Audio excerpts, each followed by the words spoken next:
May ilang job fair na idadaos ngayong araw. Sa Maynila, nasa 2,500 na job vacancies ang pwedeng applyan ng mga high school, college at techbook graduates, pati mga nasa kolehiyo na gustong mag-working student.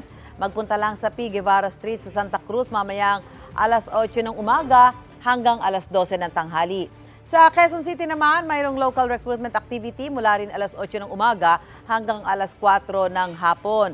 Isasagwa yan sa Public Employment Service Office sa mismong City Hall. Ilan sa mga bakanting posisyon ay electronic technicians o engineers at marketing specialist. Kung malapit naman kayo sa Mandaluyong, in-house interview ang meron ngayong umaga at mamayang hapon sa City Hall Complex. Ilan sa pwedeng applyan ay production staff at delivery helper. Mga kapuso, para una ka sa mga balita, mag-subscribe sa GMA Integrated News sa YouTube. Sa mga kapuso abroad, subaybayan niyo po kami sa GMA Pinoy TV at sa www.gmanews.tv.